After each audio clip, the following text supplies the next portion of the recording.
Good afternoon from Saints headquarters and welcome into the last day of OTAs for the 2016 offseason. With John DeShazier, I'm Sean Kelley.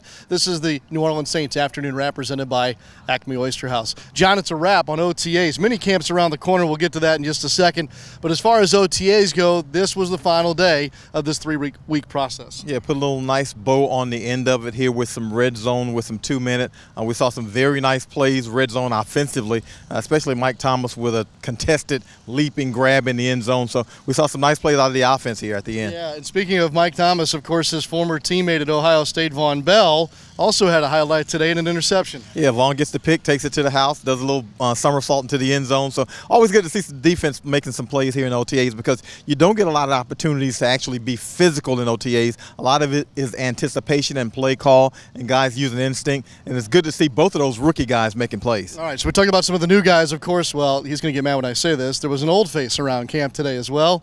Welcome back to Roman Harper. Yeah, always good to have a guy like Roman back. One of the Saints leaders in his 8 seasons here. Went to Carolina for a couple of seasons. Now he's back. He provides leadership. Not just leadership, though. You can't just bring a guy in and say, okay, he's going to help regulate the locker room. He's got to be able to play some, and that's one of the things that Coach Sean Payton, emphasized. You bring a guy back because he's got some leadership, but he better be able to play. Yeah, Coach Payton did not hold back. And speaking about the return of number 41 after practice today.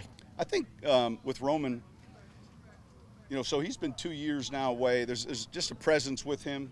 We had a good visit when he came in. The key was creating the role and understanding, hey, what are his strengths?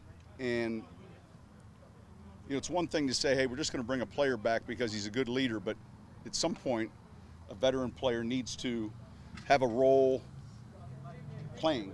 And so we'll have that. Dennis and I talked for a while about it. It's great to have him back, though. And look, if you start through his career, 06, 09, 10, 11, 13, 14, 15, those are all playoff teams.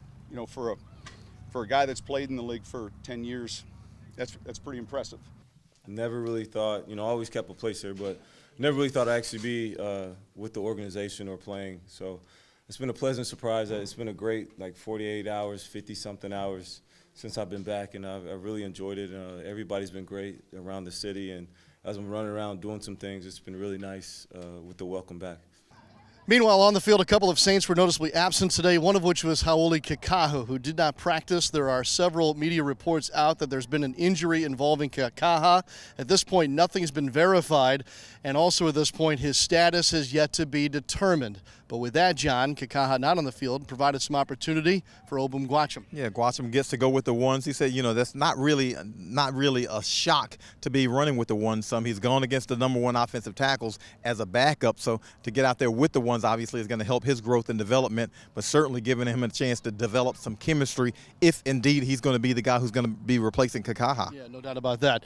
Brandon Cooks was back on the field today in a limited way. Here's what Cooks had to say after practice today, and here's what several of his teammates also had to say here at the conclusion of OTAs. I know it's coming along well. It's a grind.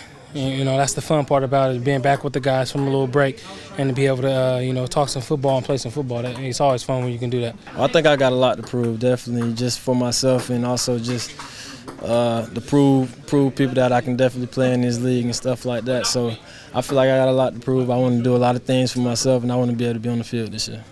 Obviously, I'm very eager, but like I was saying earlier, nothing has really changed as far as the way that we've been practicing. We usually have, usually the ones will take the first 4 reps, and then the twos will take the seconds, and then we'll have a mixture between the third who will take it. But, I've been going up against the first teams, and I've been going up against the second team and the third team as well. So I've seen Zach, I've seen Teron, I've seen some of the other guys. It's been like that all OTAs. With OTAs now reaching their conclusion, there's one big last step here in the offseason.